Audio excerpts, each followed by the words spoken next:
KNNK တူသေးလာပြီနော်ဒေါ်လာဈေးတွေကတော့ညင်နေတော့ပဲဗျာဖေဖော်ဝါရီလ17ရက်2016ခုနှစ်အတွက်ညဉ့်ညံချငွေပြပပေါက်ဈေးတွေကိုကြည့်ရပါအမေရိကန်ဒေါ်လာဝယ်ဈေး3885ရောင်းဈေး3985ယူရိုဝယ်ဈေး4635ရောင်းဈေး4945စင်ကာပူဒေါ်လာဝယ်ဈေး3090ရောင်းဈေး3150ထိုင်းဘတ်ဝယ်ဈေး135ရောင်းဈေး118.1ပြီ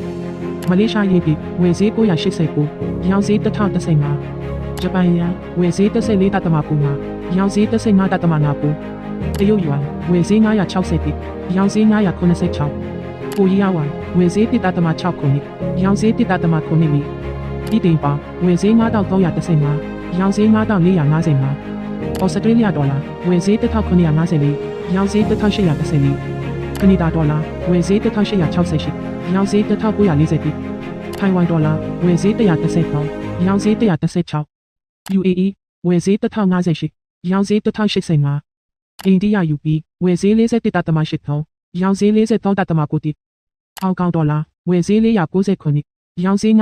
910မကာအိုပါတာကဝယ်ဈေး480ရောင်းဈေး494ကြီးစုပေးတဲ့အတွက်ကျေးဇူးတင်ပါတယ်ခင်ဗျာနောက်ဆုံးရတဲ့တင်တွေအတွက်ကျွန်တော်တို့ရဲ့ Telegram Channel နဲ့ Website ကိုဝင်ရောက်ကြည့်ရှုနိုင်ပါတယ်ခင်ဗျာအားလုံးပဲသာယာချမ်းမြေတဲ့နေရက်တွေကိုပိုင်ဆိုင်ကြပါစေ